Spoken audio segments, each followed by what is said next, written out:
'n nuwe Rubicon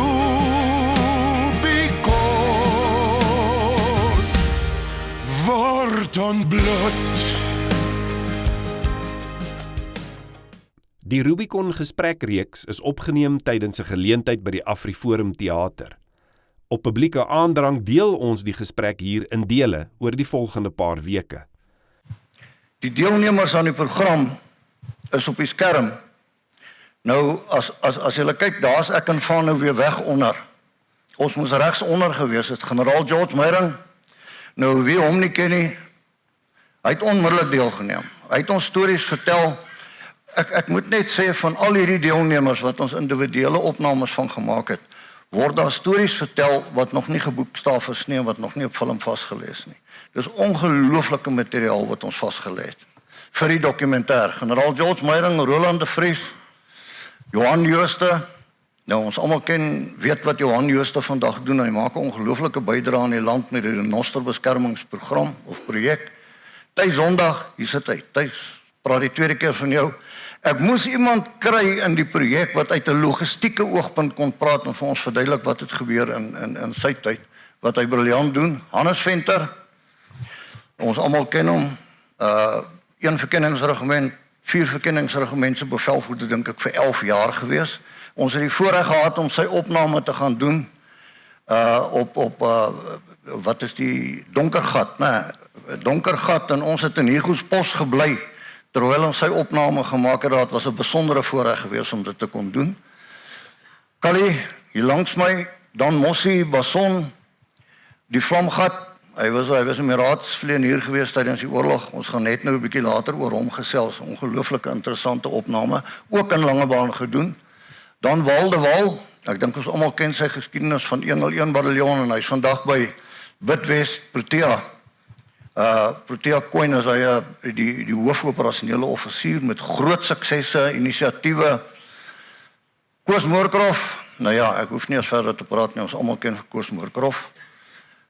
Wynand Kreer, daar sit hy, is een van die manne waarmee ek saam begin het in die weermag. Wynand het deelgeneem.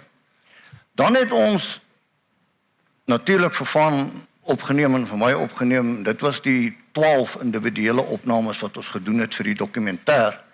Toe het ons 2 groepopnames gedoen.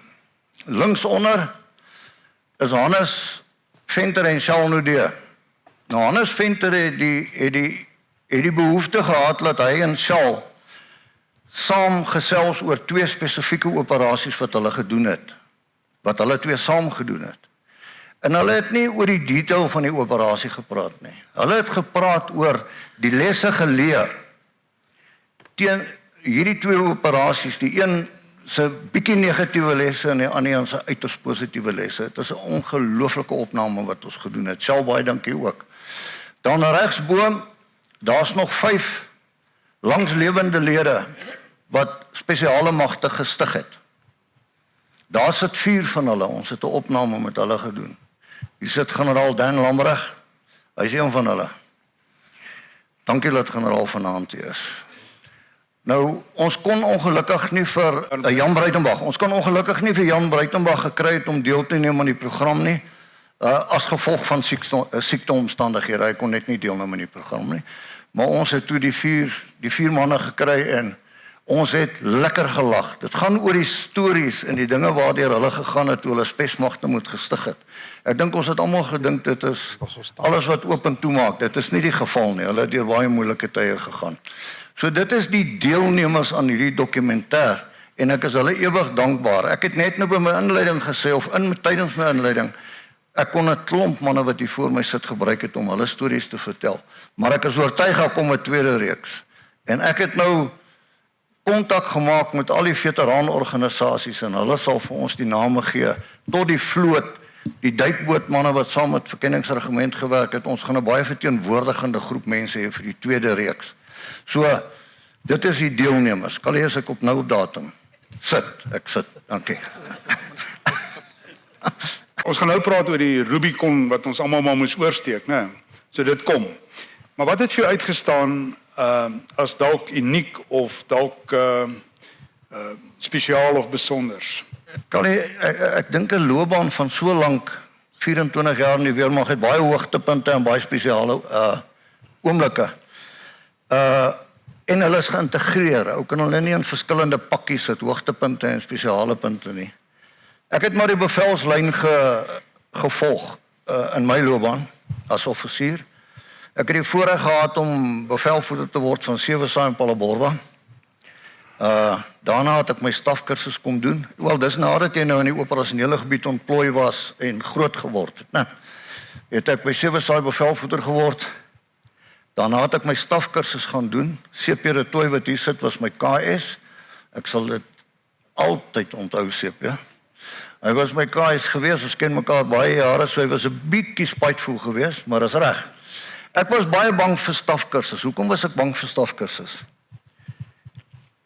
As jy 'n jong offisier is, dan kyk jy op na ouens toe wat dis jou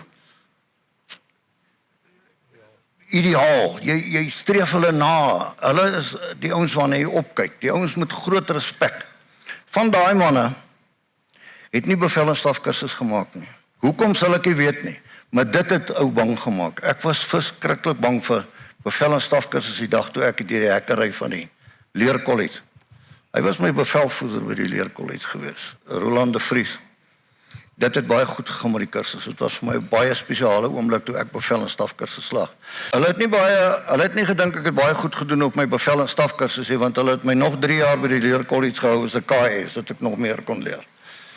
Na dit is ek verplaas groep 39 toe, ek het die bevelvoerder geword op Queenstown van groep 39. Toon Slabbert was my kommandementsbevelvoerder en Toon Slabbert en myself was ingeroep na hoof van die leer toe. En die hoof van die leer het vir hom en vir my gesê, ek moet my groepbevelvoederskap oorhandig aan my tweede in bevel.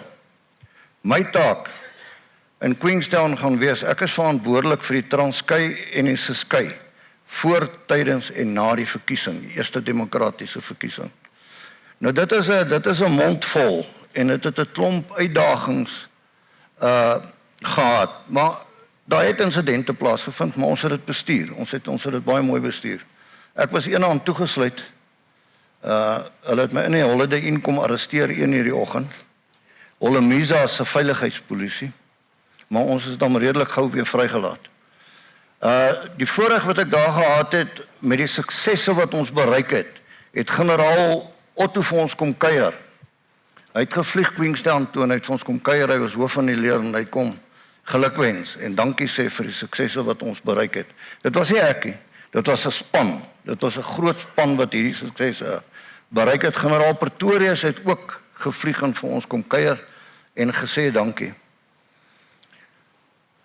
Toe kom die verkiesing en ons gaan later praat oor die Rubicons en ek het toe terugverplaas Pretoria toe en ek het die senior stafoffisier operasies geword van Kommandement Noord-Transvaal in die tyd wat Noord-Transvaal en Witwatersrand saamgesmelt het in die nuwe Kommandement Gauteng gevorm het. 'n ander hoogtepunt wat ek graag wil uitlig, Callie, is ek het die voorreg gehad om met die samesprekings wat plaasgevind het vir die verkiesing in SWA, het ek op die Gesamentlike Militêre Moniteringskommissie gedien. Nou die Gesamentlike Militêre Moniteringskommissie was saamgestel uit 3 partye. 6 Kubaanse offisiere, senior ouens. 6 Angolese offisiere, senior ouens. 6 Suid-Afrikaanse offisiere. En ons het samesprekings gevoer en planne op die tafel gesit om alle militêre beweging heen en weer oor die grens te beheer. Dit moet vir die regte rede gebeur. Daar was ek die baan gewees, 'n kolonel, Frederik Perez. Hy was die seksman. As hy gepraat het, het die Kubane stil gebly en het die Angolese stil gebly. En ek en hy het ongelooflike groot vriende geword. Kan ek vir julle sê, hoekom het ons vriende geword? Ewe skielik het ek hierdie vyand begin sien as mense. Hulle kon stories vertel oor die oorlog, hoe bang hulle vir ons was. En ons het gelag daaroor, en ons geskerts daaroor. Maar ek het daai mense begin sien as mense, nie meer as die vyand nie. En dit het 'n groot verandering in my lewe teweeggebring. En dit het bygedra tot besluite wat ek later in my lewe geneem het. Ja, ek wou dit net uitlig, want dit is 'n baie besondere verhouding wat ek in die baan gehad het. Daar het 'n insident plaasgevind, mag ek dit gou vertel, Callie, ek sal dit kort sny. Daar het 'n insident plaasgevind, as ons het een vergadering gehou in Ruacana, dan die volgende vergadering het ons iewers in Angola gehou. As hulle na ons toe vlieg, gaan stuur ons die Pumas om hulle te gaan haal, want hulle is bang die UNITA skiet hulle af. En as dit nou Pumas is wat vlieg, dan sal hulle nie die Pumas afskiet nie, want hulle het nie heeltemal geglo, ons help nie meer vir UNITA nie. En as ons Angola toe gegaan het, het hulle choppers gestuur om ons te kom haal.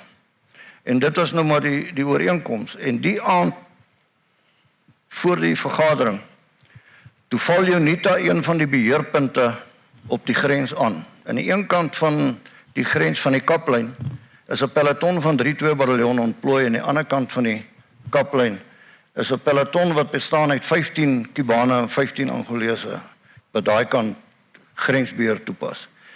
En hier omtrent 4:00 die oggend toe val UNITA hulle grenspos aan.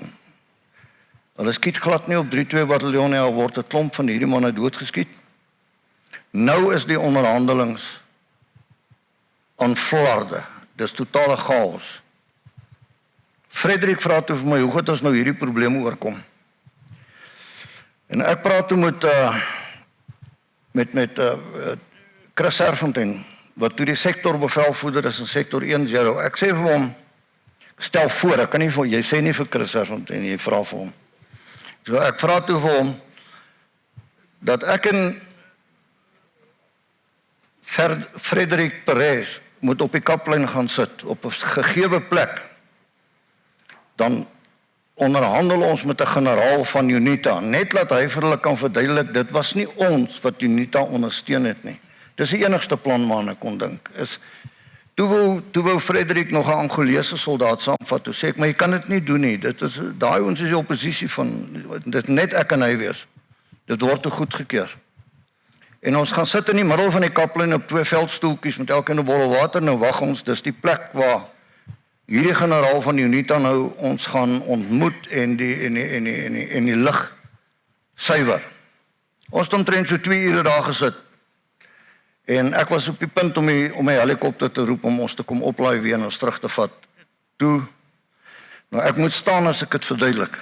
Nou jy sit in die middel van die kaplyn, aan die oorkant van die kaplyn in die bos, ewe skielik, so 100 meter frontwyte, span die AK's en die RPD's.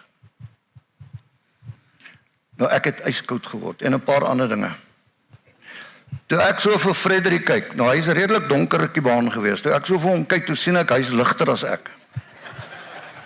En ek het opgespring toe hierdie klomp AK's en goed span. En toe ek nou so na my seilstoeltjie kyk, toe lyk dit of daar 60 mal mortiere onder my stoel ontplof het, soos wat ek gereageer het toe daai klomp goed span. Op een van die dag het dit 'n baie positiewe resultaat gehad.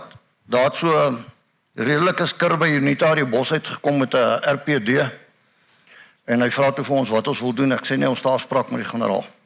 Toe sê die generaal is besig en maar as hy lankie toe kom die generaal uit die bos uit, 'n baie netjies ou.